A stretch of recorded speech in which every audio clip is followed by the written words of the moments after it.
Ketua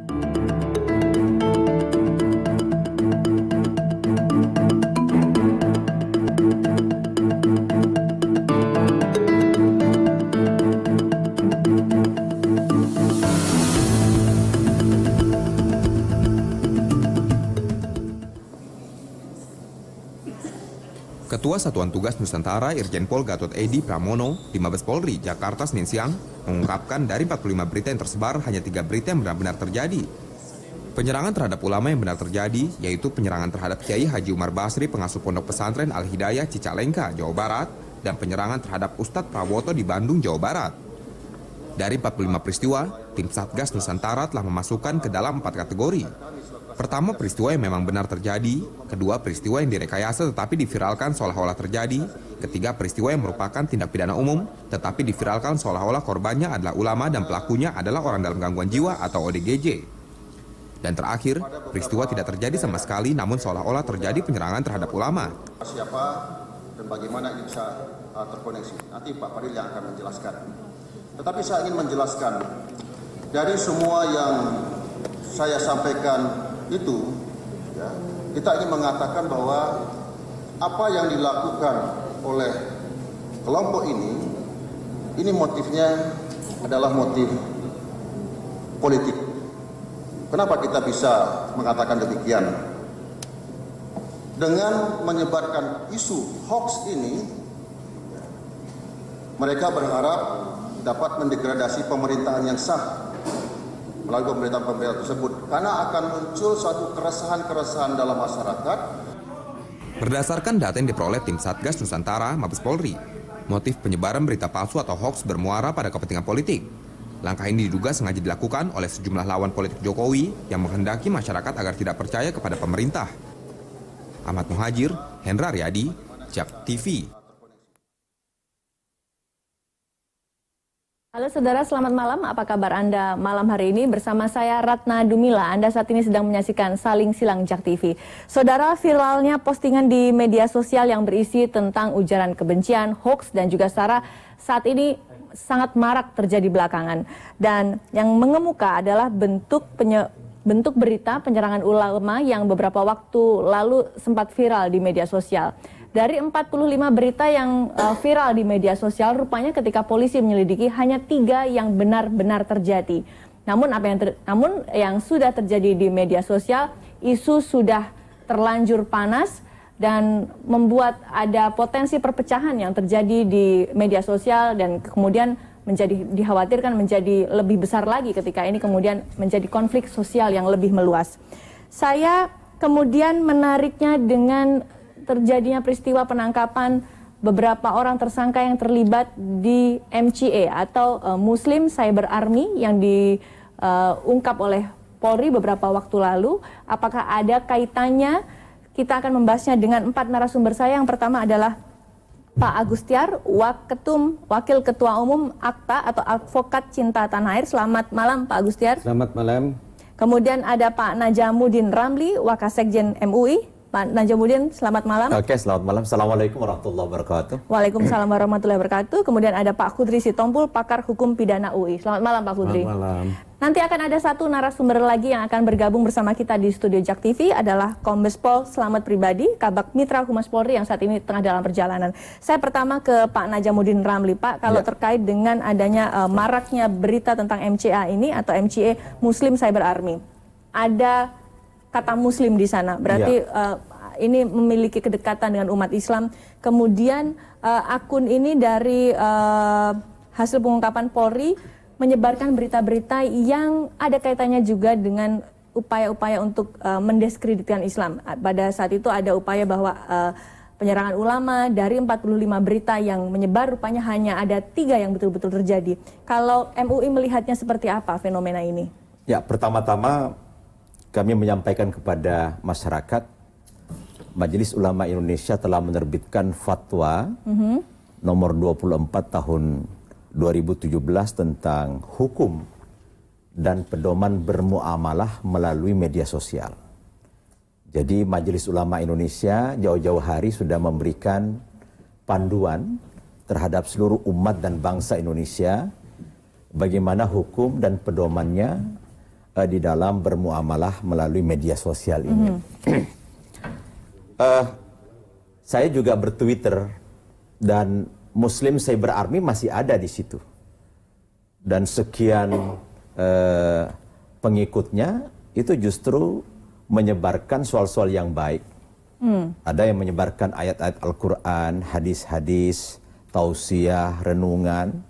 Dan saya kira kalau kita buka Twitter, Muslim Cyber Army masih ada. Nah, kalau yang ditangkap ini 6 orang atau 10 orang, saya kira itu sekian kecil yang justru mencoba-coba merusak nama Islam, merusak nama Muslim. Dan oleh karena itu kami dari Majelis Ulama Indonesia sangat mengharapkan polisi menyidik betul apa ini benar-benar orangnya Muslim Cyber Army atau memang yang berkedok Muslim Cyber Army. Kalau Muslim Cyber Army, kalau dia betul-betul mengindahkan substansi ajaran Islam, maka dia tidak akan melakukan penyebaran kebohongan dan kebencian. Dugaan Anda sejauh ini, ya, saya kira, ada kalau saya MCA kedua begitu? Kalau saya mungkin perlu dibuka secara terang benderang apakah benar orang yang ditangkap ini adalah anggota atau memang hanya berkedok sebagai anggota yang tidak memahami ajaran Islam. Islam itu memberikan warning, ya, wa in ja'akum fasikum binaba'in fatabayyanu.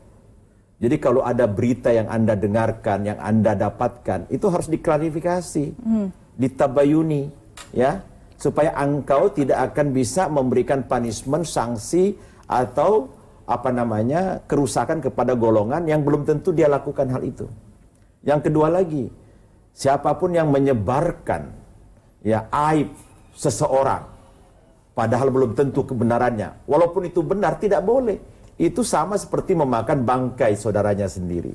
Saya kira kalau dia Muslim tidak melakukan ini. Nah, oleh karena itu saya katakan harus dibuka benar-benar, karena banyak sekali akun palsu, ya, yang bisa di-cloning, yang bisa dibuat, yang bisa betul-betul banyak sekali teman-teman kita yang bermain di media sosial, akunnya dicuri, lalu dengan namanya itu justru menyebarkan berita bohong, kebencian, dan lain sebagainya. Bagi kami Majelis Ulama Indonesia, ini betul-betul harus dibuka. Karena oleh kami sudah menetapkan ada panduan, ada fatwa, bagaimana kita bisa berinteraksi dalam sebuah bingkai kepelbagaian, heterogenitas di bangsa ini secara harmoni, dan jangan sampai ada yang terluka. Dan saya kira hal-hal yang ada di media sosial ini insya Allah bisa kita akan redam bersama dan tidak akan menjadi pemicu ya konflik sosial yang akan besar. Pak, saya yakin.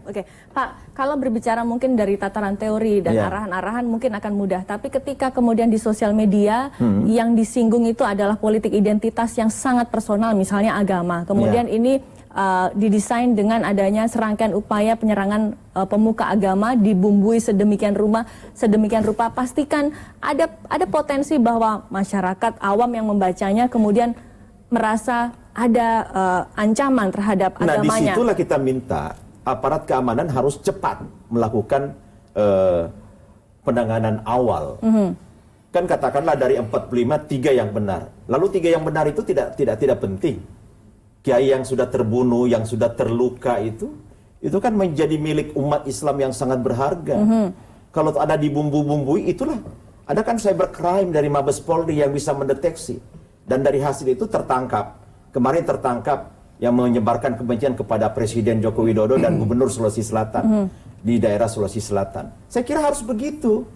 Dan kalau ada yang menamakan Muslim Cyber Army ini, ya seakan-akan kita namanya saja udah seram itu.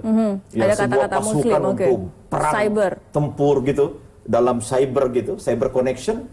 Dan membawa kata-kata Muslim. Pada posisi itu, apakah benar terjadi persekusi terhadap ulama? 3 yang meninggal, ya, 1 yang luka berat, Pak Prawoto yang meninggal dunia di Bandung, dan lainnya juga ada yang terluka. Lalu ada yang mencoba-coba, yang melakukan persekusi. Oleh kata polisi katanya itu hoax, ya itu juga bohong gitu. Nah, orang yang mempersekusi juga tiba-tiba jadi gila dan lain sebagainya. Itu diungkap semua sehingga masyarakat tidak bertanya-tanya apakah orang yang mengaku digila-gilakan atau sengaja menggilakan dirinya atau bagaimana. sehingga tidak terjadi sakwa sangka. Kalau hal ini cepat diredam oleh polisi dan polisi menegakkan keadilan atas semua kasus-kasus ini, ya tidak ada yang satu yang ditekuk, satu yang ditegakkan proses hukumnya, lalu yang lain dibiarkan. Saya kira juga ini masyarakat sekarang sudah melihat apa yang dilakukan oleh penegak hukum. Oleh karena itu Majelis Ulama Indonesia hanya satu, tegakkan keadilan, jangan ada diskriminasi dalam hukum, dan kalau benar-benar itu Muslim Cyber Army dan orangnya benar-benar itu yang melakukan, saya kira tegakkan hukum. Baik. Ya.